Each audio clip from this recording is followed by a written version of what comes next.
Okay. Please state your whole name and where we are. Leah? Leah Wiley, and we are at Jamie Janofsky's home on Lincoln Boulevard in Marion, Indiana. Okay. And the date today? This is March the 31st, 1998. Okay. Do I have permission to tape you with audio tape? Yes. Okay. And can I submit this information to Marion High School Yes. and also to the Marion Public Library? Yes. Okay. Phil, do I have permission to tape you with an audio tape? Yes. And to submit this information to Marion High School and Marion, Yes. Indiana Public Library? Okay. We're ready to begin. All right. We're going to do this in about 3 sections, basically. Before World War II, during World War II, and after World War II. The first question I have is, during the 1940s, what age group were you in?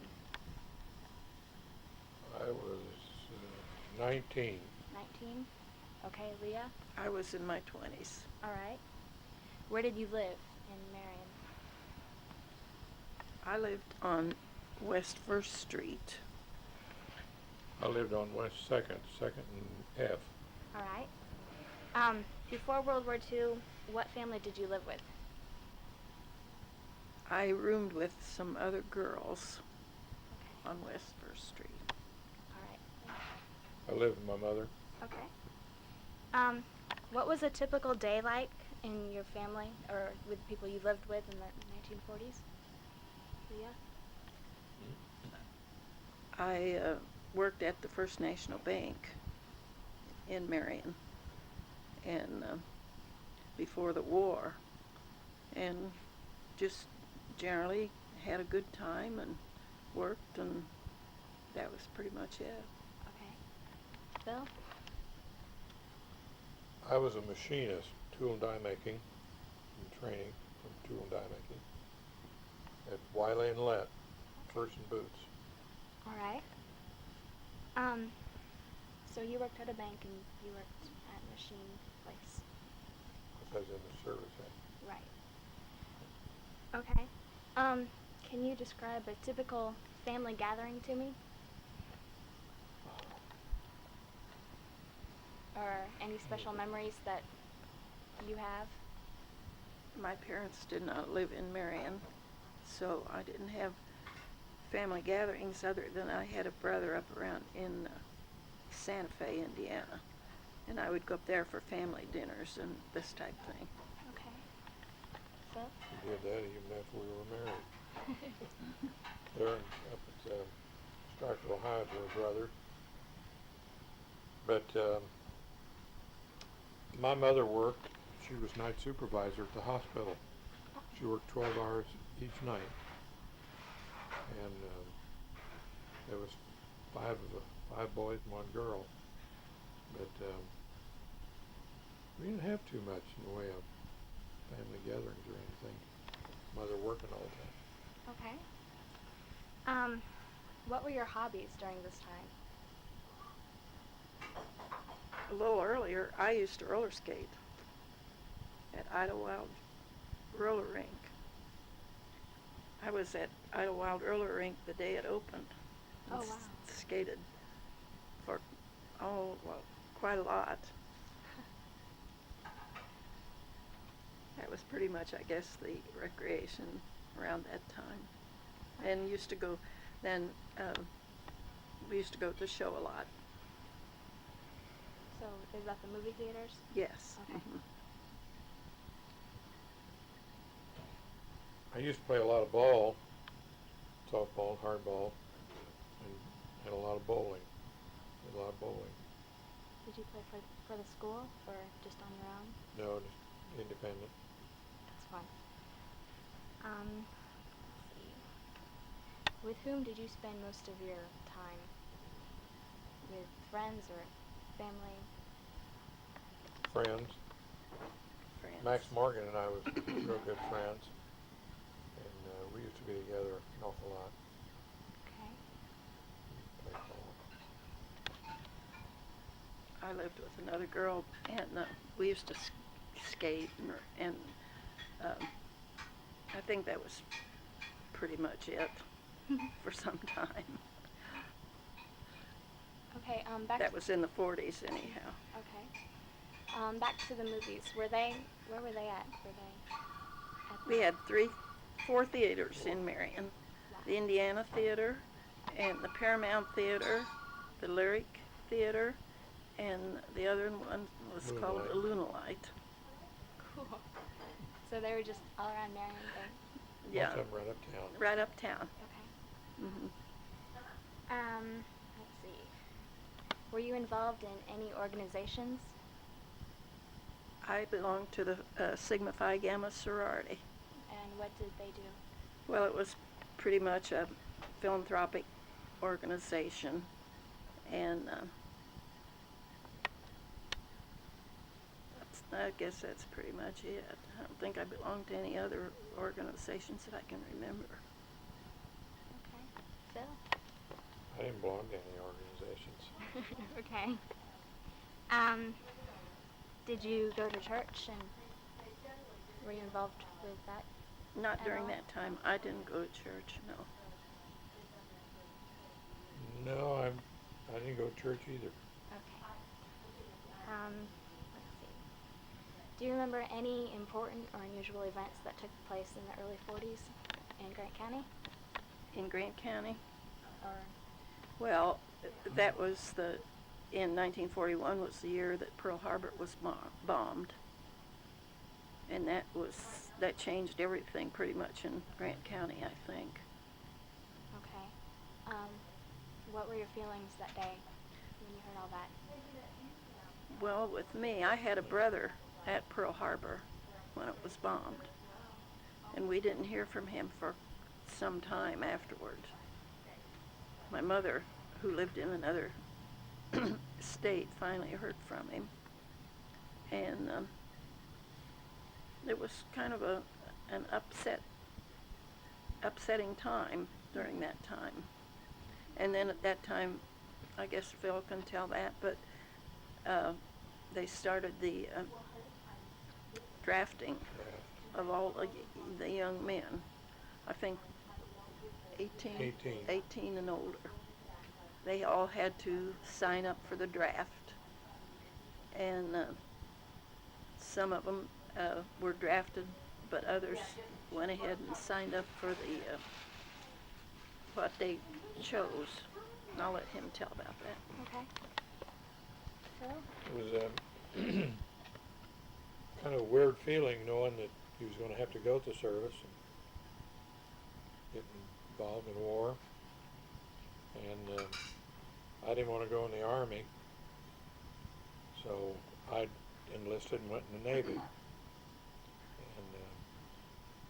I went to Great Lakes Naval Station, north of Chicago.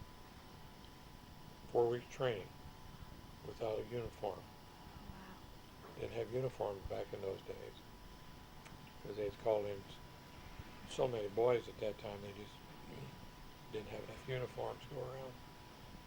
So I took my training in my own civilian clothes. Mm-hmm. Was there 4 weeks. 5 weeks I went overseas. Oh, wow. Yeah. At that time, It I was scary. had a boyfriend who enlisted in the Army Air Corps and went to the Army, or Air Corps, to become a pilot. Mm-hmm. So did you eventually, you went to war? Yes. Yeah. In 5 weeks I went overseas. I was on left on the Booker T. Washington from New York, and went up to the North Atlantic and across to Belfast, Ireland, and we went on down to South Wales, Cardiff-Barry, Swansea, and Milford Haven. We loaded, we unloaded, we carried 500-pound bombs and high-octane gas. We unloaded, and then we loaded back up and went down from England down to North Africa to Casablanca. And unloaded down there, Casablanca, and then come back to the States. I was gone about a year and a half at that time.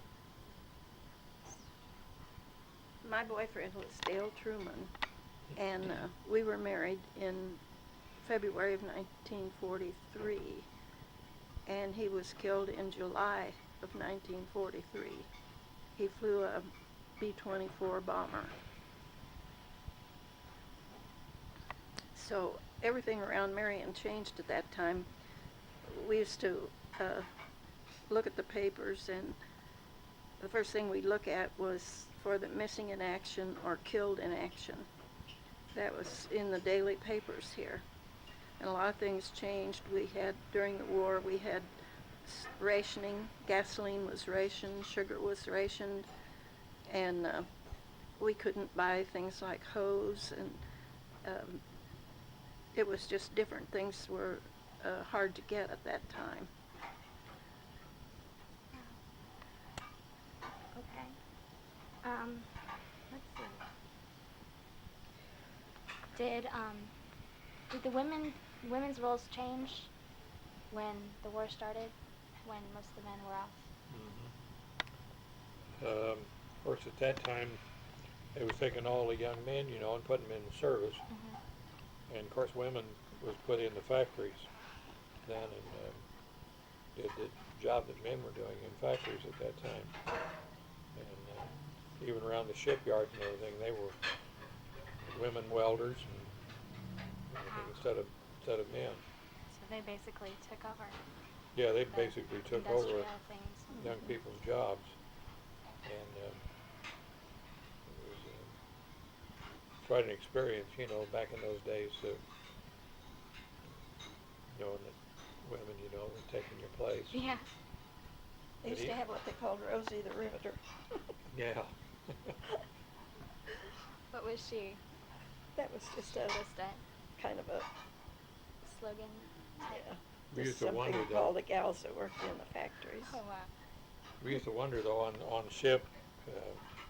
Of course, they were all welded up in those days, and so riveted like the Titanic was. That was all riveted together. Oh. And the ships during World War II, they were all welded. And of course, women would weld, and they said, "Boy, I hope they had a good welder on the ship to get out at sea, and have somebody, missing welding and didn't know what they were doing, and have a ship fall apart on you." Oh wow. Okay. That's scary. I'm gonna pause it. Let's see. Okay. Now that we're back on. Let's see.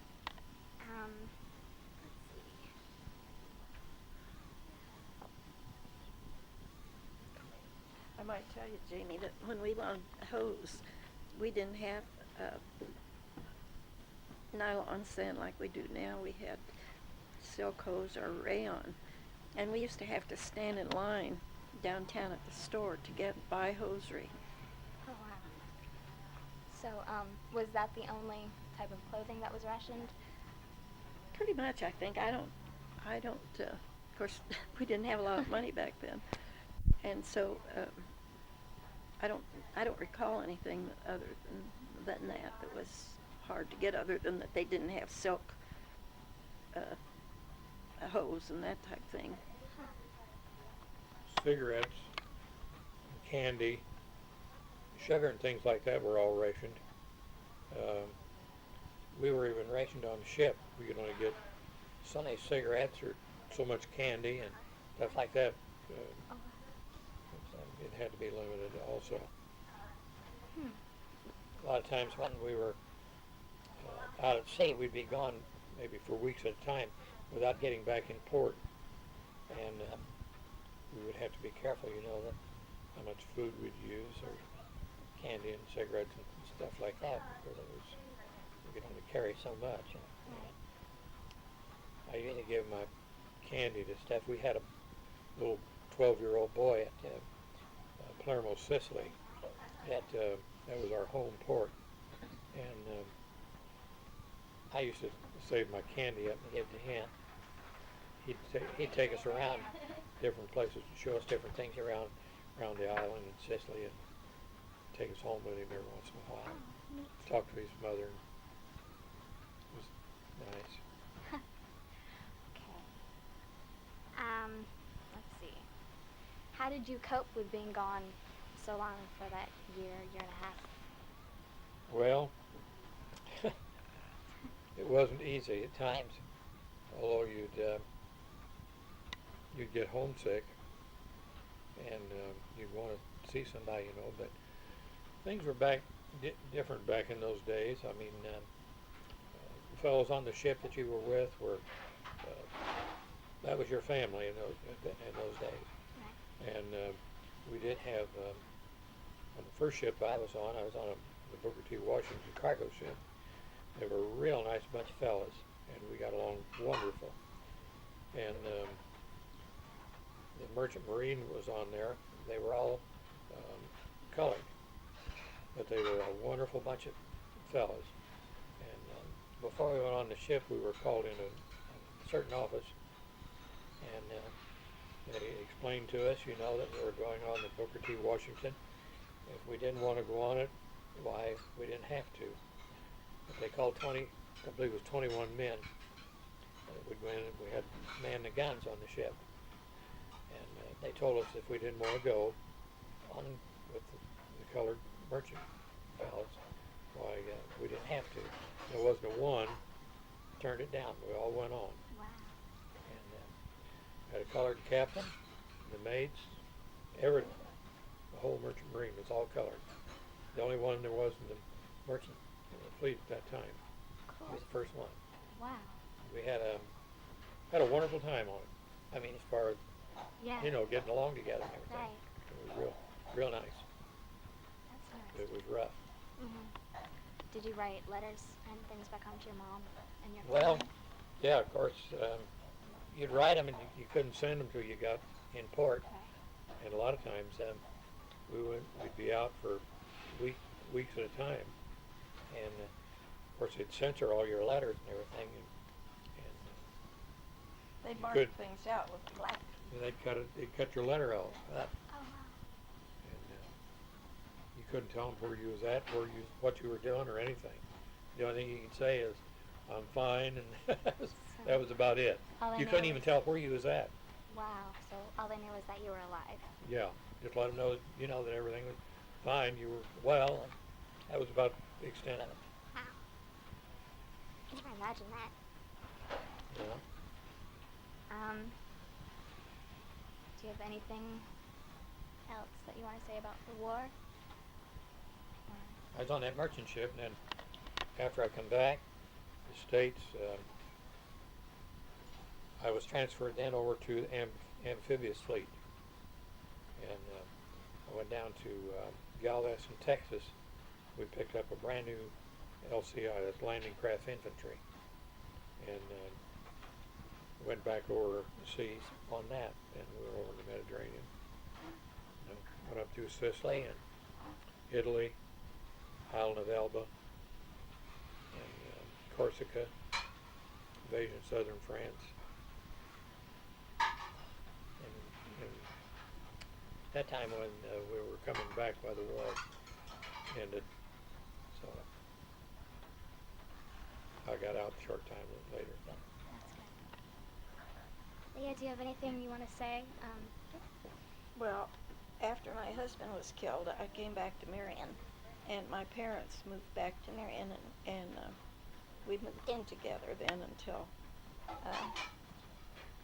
that was in 1940, the latter part of 1943, I think. And my parents then lived with me until my mother died in 45. And then it was pretty much just go to work and had rather routine life then. And then the war ended in 1945. And we gradually, I guess, got back to what you might call halfway normal living.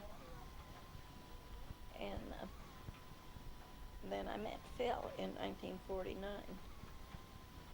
when I came back, I worked at Butler Music Company downtown.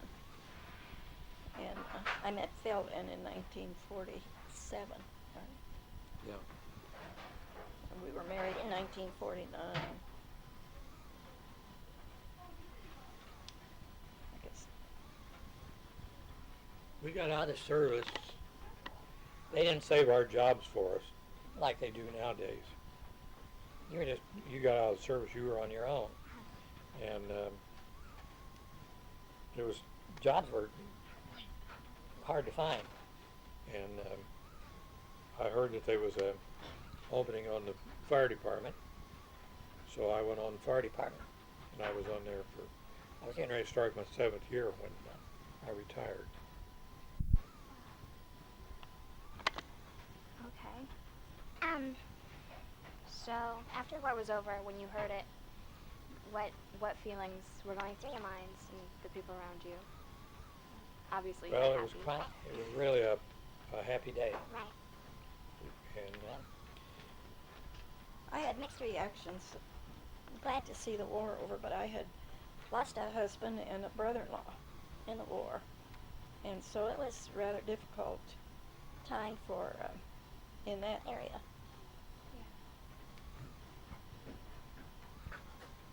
we used to get together after a lot of fellows, that of course I knew, went to school with and everything, and of course being gone so much and so long, you didn't know who got killed or anything about it, And a bunch of us used to get together just about every day, and talk and about where they'd been, what they'd done, in the service and things like that, for a while. And it was a day, that rejoicing, that we were back. We go out to out Grant Memorial Cemetery. They used to have crosses, cement crosses, down through that center lane down through there. Mm-hmm. You'd go out there and those that were killed in your service had to cross out there. You just see cross after cross after cross, of boys that you knew. The fellows that we went to school with were killed. I lost 2 real close friends that I'd run around with. Was real close. I lost 2 of them in service.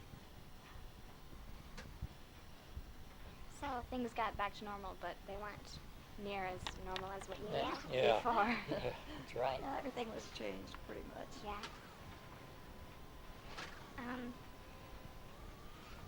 Were the same values and, I guess, values of life the same? Well, Oh, I think so. If you've had good training when you're young, I think that those things remain with you. And we went on and tried to make our life worthwhile. And eventually started back to church and got involved in church and things became more normal, I think, after we were married, perhaps. yeah, I think after we were married and got back in church and got involved in church, we really thank the Lord and rejoice in His presence and that our life has really changed an awful lot.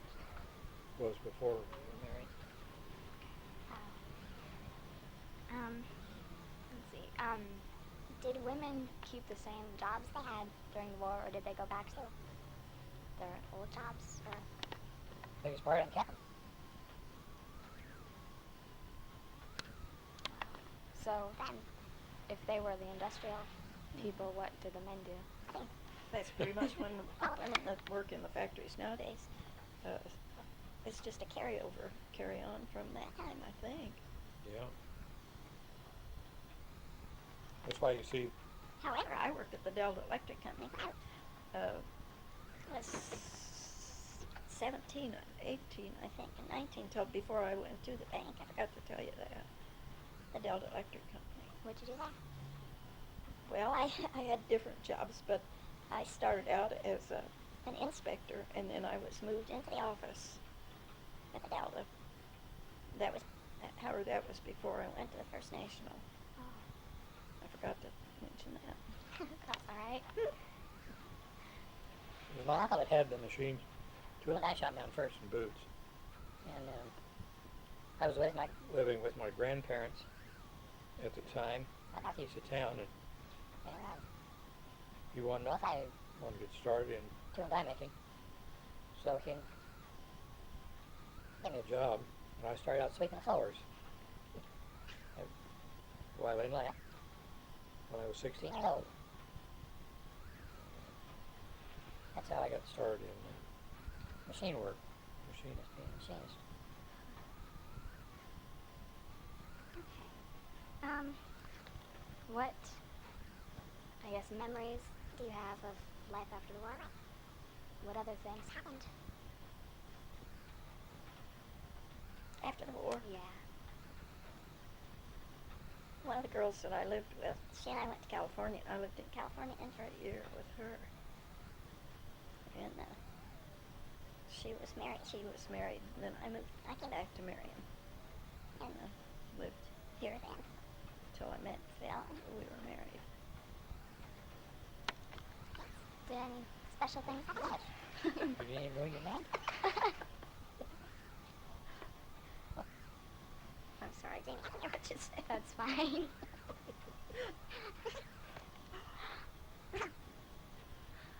Was there anything special that happened around here to you? No, Other than that we were married, we had a daughter. That's special. Yeah. And of course, a lot of things in Marion have changed over the years from what it was back then. Let's see. You were telling me about the 5 points. Oh, yeah. And the soldiers' Well, the home. bypass, there was no bypass there. That was pretty much at the end of 38th Street. Here, there was a farm out on the corner of what is now Western and 38th Street. There was a big farm right there.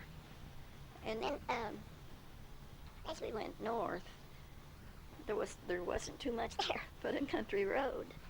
However, I wanted to tell you one thing that was out on Western Avenue way back then. There was a school, and it was just black children. Oh, wow. What's the name of it? I can't tell you the name of it. That's all right. It was on the east side of Western Avenue, Okay. and it was just like what you might think of as a great, huge 2-bedroom school. Oh. But it was an all-black school at that time. Huh. And there just wasn't much else out along that way until, I don't remember when the bypass was built, but it was a number of years later. And there wasn't anything out at 5 Points, out where the mall is, and out on that corner there wasn't anything. There was a big farm on the corner. Where Raven's funeral home is, that used to be Sprout's Dairy Farm.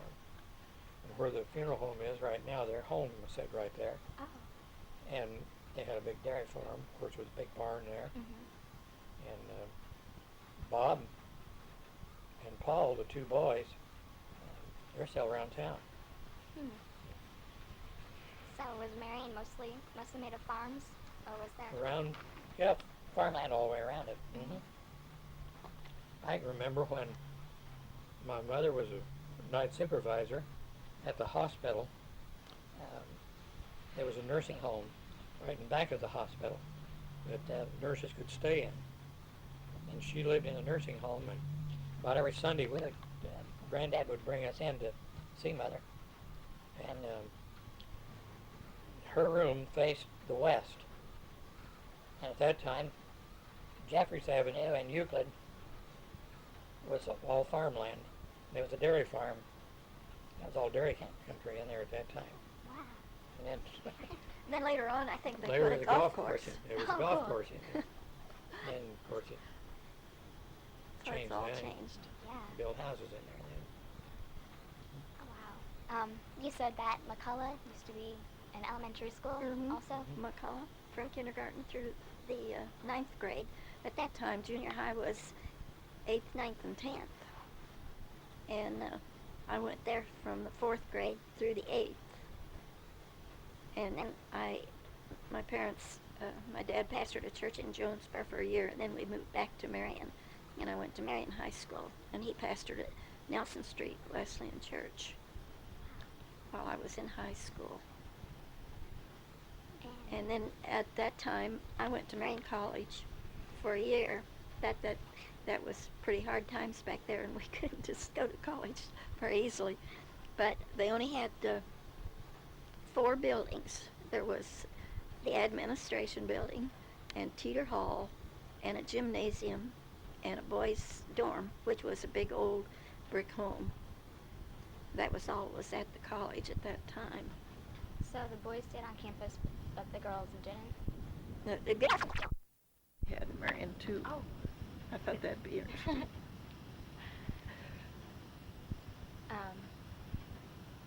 So the streetcars, did they run, All over town. was it like the bus system? Sort of like that. The tracks ran down the middle of the streets, like from Railroad. the, And it had wires yeah, up overhead though Oh, that cool. they, yeah. electric, They you had run a- from. The streetcar that, for instance, that came out here to the soldiers' home, Uh-huh. and then it would go to Marion, or back downtown, and I think it went out to West Point, didn't it? Yeah.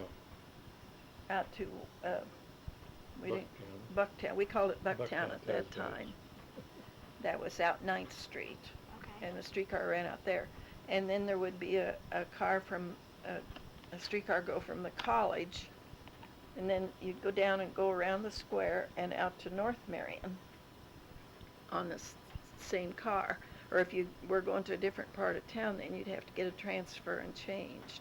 I think at first, we paid a nickel maybe to ride the streetcars, and then I think it went to a dime. We thought that was pretty expensive. But we rode the streetcars all the time back then. Of course, back during the war, we didn't have cars. A lot of us didn't have cars. And streetcars were pretty handy. They ran pretty much on time. Unless down around, of course, I think I told you there was no bypass, no stores, no malls, Right. stores out there.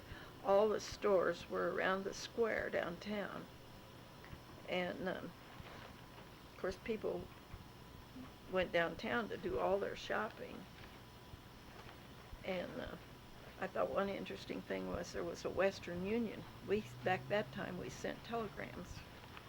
We just didn't pick up the phone at the drop of a hat, you know. We sent telegrams. And then there was one called the Postal Telegraph. It was downtown also.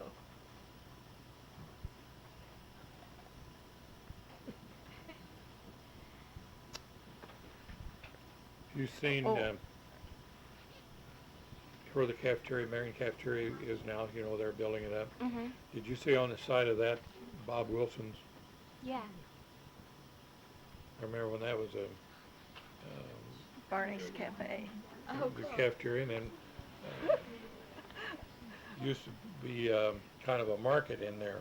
We go in there and buy fresh vegetables and stuff like that, and then he's opened up a restaurant. Barney's Market, and then it was owned by Carl Barney, and he was mayor of Marion, the man that had the grocery and cafeteria in there.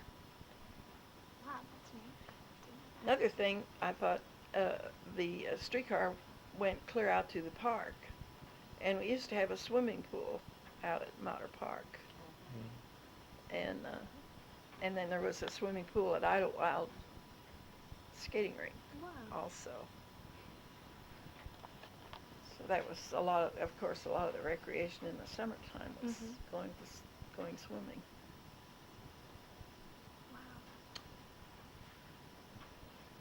Let's see. I went to Fremont number 9 school, and my teacher in the 6th, 7th, and 8th grade was Bernard Carmen. We called him Uncle Bernie. And I went from there in the 8th grade right into high school. And, later on, Bernard to the high school and was teaching there.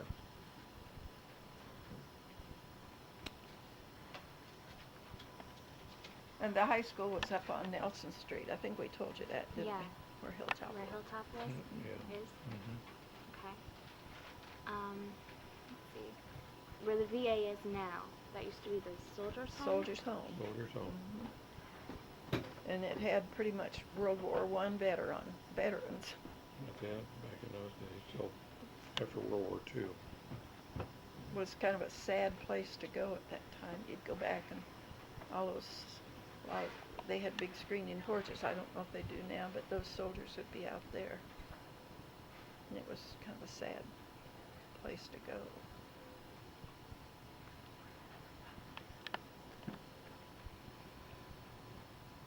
Then on Sunday afternoons, they'd have a band concert. I don't know if the bandstand's still out there or not. I suppose it is. Probably, I don't think know. so. Bands, like, I don't know, when I think of band, I think of high school band. Is Oh. that,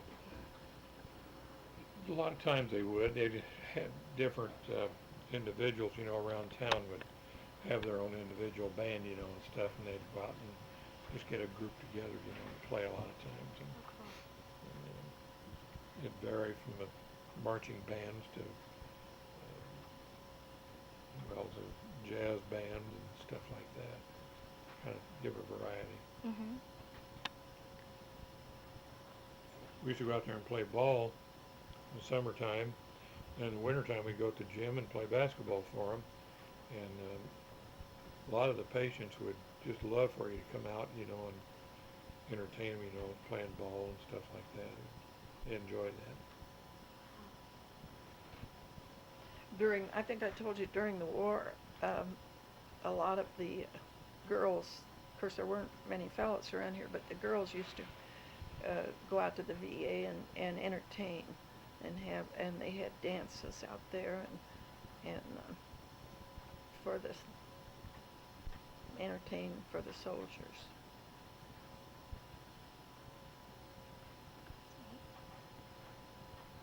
I think one thing, especially just in the last few years, is the nursing homes that have built up. Emily Flynn, I think, was about the only one around town Really? for a long time. And there was no place for older people that really got sick, and no place for them to go, and they'd have to stay home. Huh. But it's just been the last few years that they've built up a lot of nursing homes around town. I remember back when my mother went and took her nurse's training, the hospital was on the 17th or 18th in Washington. 18th. It's torn down now Right. and burnt, but that's where Marion General Hospital used to be years and years ago. Wasn't it? Yeah. Wasn't it? So, that's not the only building that's changed.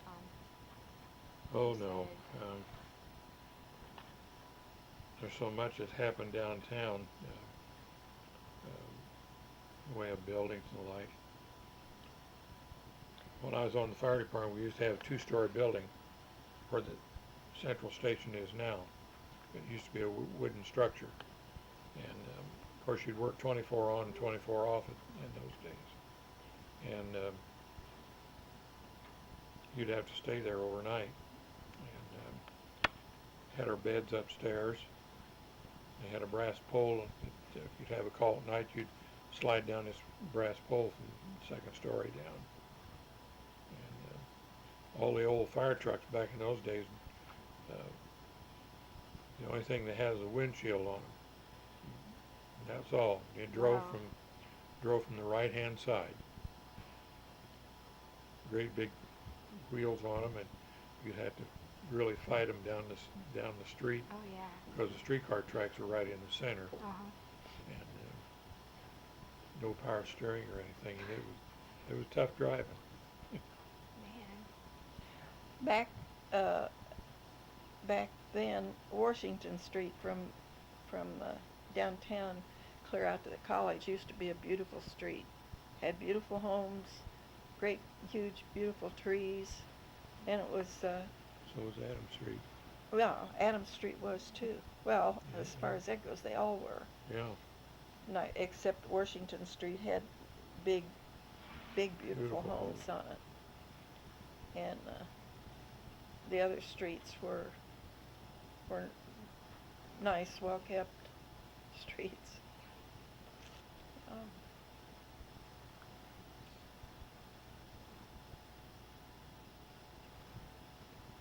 YMCA, that used to be down on 5th Street. Well, they built a new Was- one down 3rd It Street. was the corner of Fifth and 5th Booth. and Boots. Did that offer the same kind of stuff that it does now, like the recreational activities? I think so. Yeah, about the same thing. I worked in the YMCA on 3rd Street for 14 years. Oh wow. Did the bookkeeping for them. When they took the streetcar, did away with the streetcars and got buses in, Mhm. of course they had tracks all over town. I helped take those tracks up. Oh neat. Yeah. That would have been hard. I worked out the streetcar barn, and that was the last job we ever did, was taking the streetcar tracks up. Took the tracks up and dug the old tile out of the streets. We used to have, at Marion High School, we used to have every Easter called the Easter Parade. I don't know when they stopped that. I was in Marion High School when they started it. I think the first year was 1933, I believe.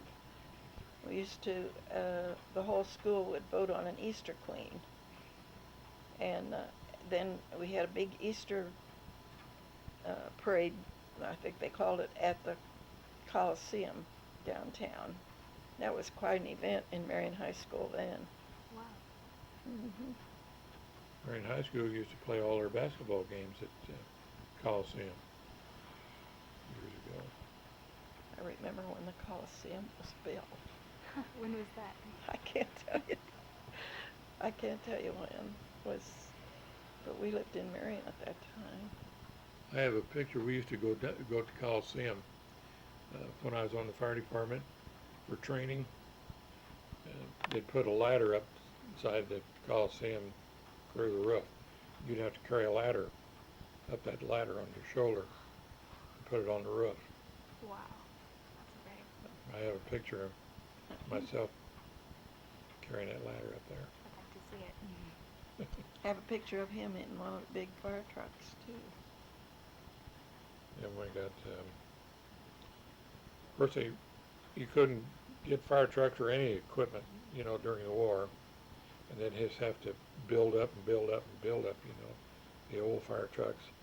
They bought an 85-foot aerial truck and a new pumper for downtown when I was on there. And I have pictures of the old trucks and the new ones. Cool. Wiley and that used to be right where the I&M is now. Oh really? That was where I started my machine shop work, right where the I&M is. Wiley and that used to have that. And Boots to Washington Street in there. Wow. Let's see. Of course, all the car dealers were on 2nd Street, most of them, between Boots and Nebraska Street.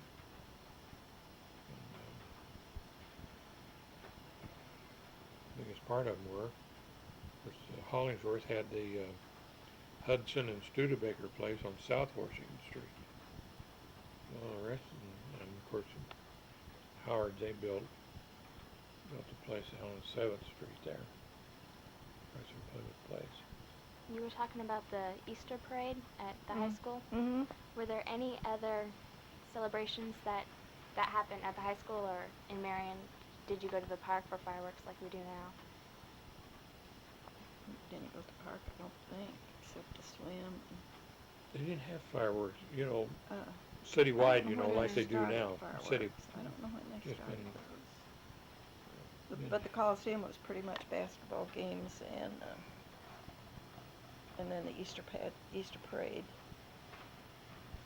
every year. We had an Easter queen and a princess and a court, I think, and then had a big program that featured the whole Easter queen and the whole thing. It was beautiful. One time, I remember the decorations in the. You've been in the Coliseum. Mhm. They had a great big swing from clear at the top of the Coliseum, and with flowers up and down, fastened on each side, and the Easter queen and her boyfriend sat in that big swing, and that was part of the program. That was fun. Wow. Is there anything else? Dr. Merrill Davis's wife, she's the one that started the Easter pageant Oh, really? Mhm. years ago. I went to the very first Easter pageant Yeah. at the Coliseum. Wow. Was it exactly the same? Or Oh, have there been a lot it of has changes? grown in their really? costumes and everything. Added a lot to it. Just, it's enormous nowadays what it used to be. Of course, they started out, just on a shoestring and just Right. getting started. It was real small. It was good though, and Yeah, they it had was real good. large crowds that came to the Easter pageant. But she's the one that started it, though, years ago. Can't think of it. The factories have all grown in the last few years. What used to be the RCA, that's just, it seems like every year more onto that. Mhm.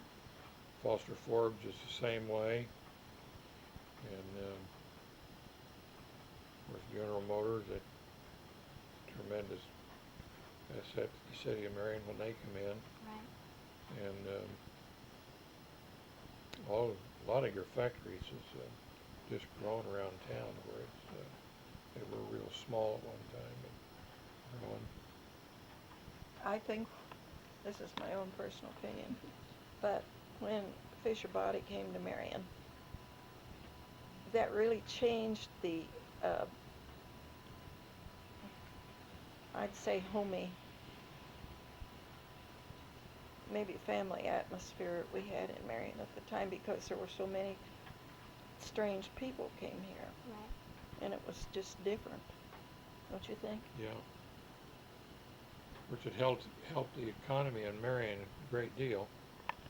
And as far as wages go, even other factories in town, a lot of them was working wages at that time was a little better than minimum wage, but it really boosted the city of Marion and their economy up a great deal. So when the factories came in, it brought new people. A lot of new people, Mhm. yes. Did When Fisher Body came here. did the farmers and like the dairy farmers, were they still a big part of Marion, or did they? Oh yeah, Yeah. they were still Mhm. part of Marion.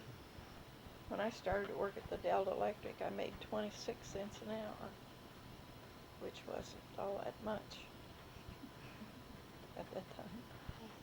Wow. When they took the streetcars away from Marion, then they put the city buses in. Mhm. Now, I don't remember just exactly when that was, but it was quite a change for Marion not to have the streetcars. Marion General Hospital too has changed a great deal in years, especially in the last 30 years. I'd say it has just grown to where it just couldn't imagine what it was like when I was a kid. Just a little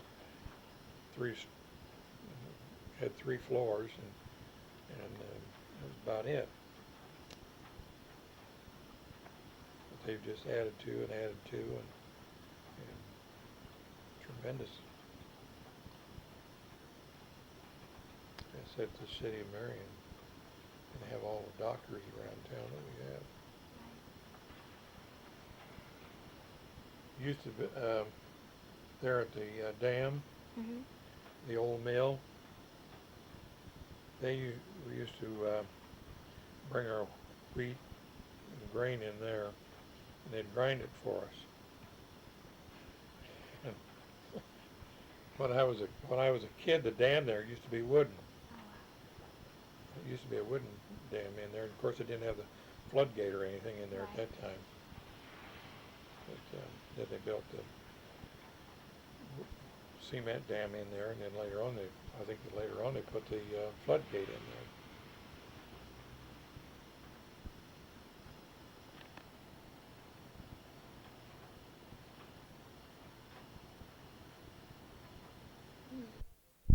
Wow.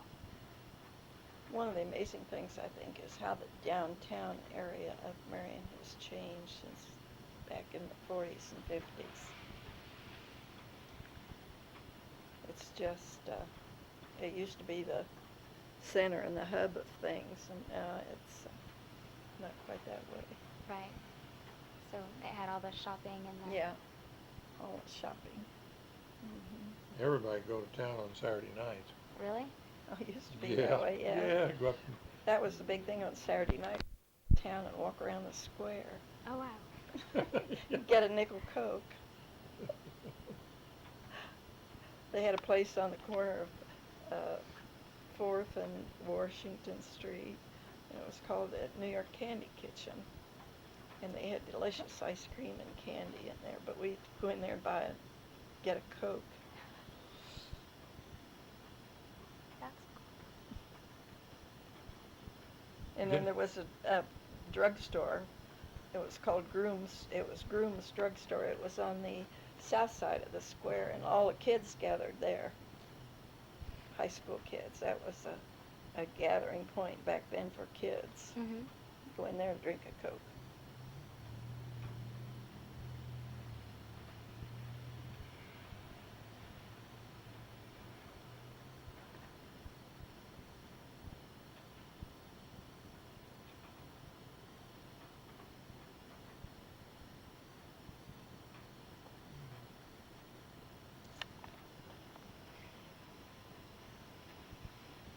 Spencer Hotel be up there on the southeast corner of the square.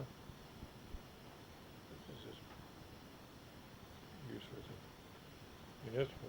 No, it's not the municipal building. I don't know what the city building. City building. They're remodeling right now. Back then there were two main hotels, the Spencer Hotel, and then on 5th Street between Washington and Boots there was the Marion Hotel. Wow. Mm-hmm. But it's been gone for quite a number of years. Mhm. Were there a lot of visitors to Marion?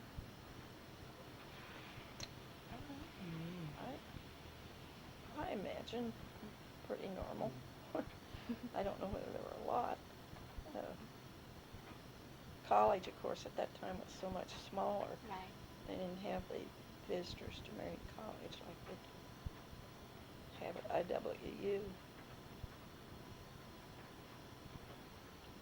I don't know anything else. When you went to college at Marion College, what classes did you take? I took English.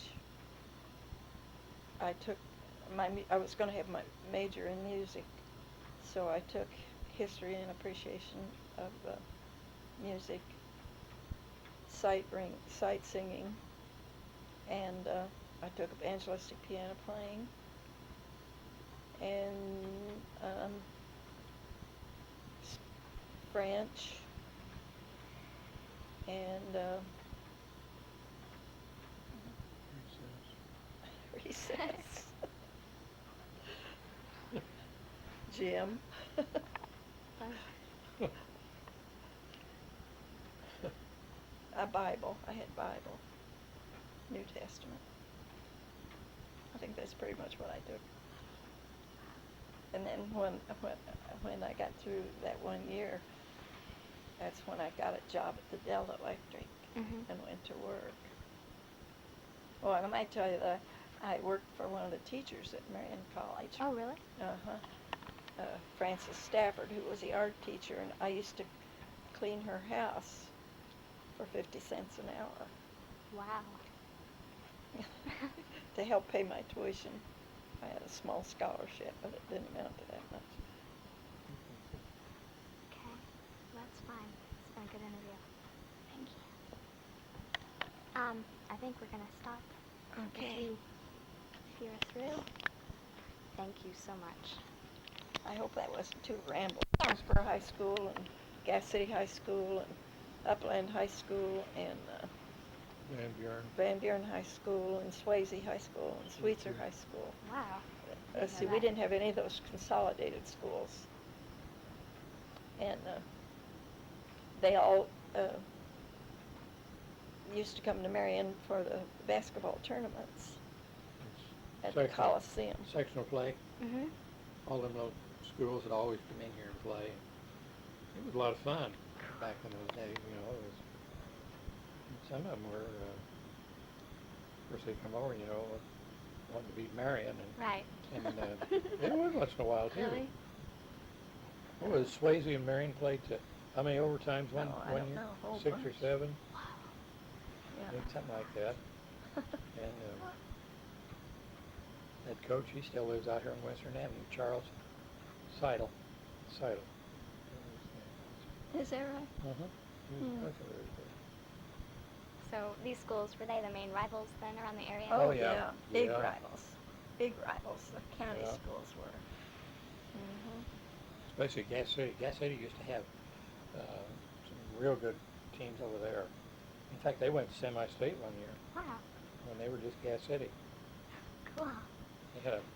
They had a big team at that time. Mhm. Back in when we were in high school, if you had a guy, say 6'3" or 6'4", you had a big fellow then. Okay. And they had 2 or 3 6'5" boys on their team, and they were good. Mhm. Jack Colescott was one of them. Oh, Played really? on the team. Yeah. And they were a real good basketball team. That's interesting. Well, Jamie, I hope that helped you a little bit. Yeah. It did. Thank you.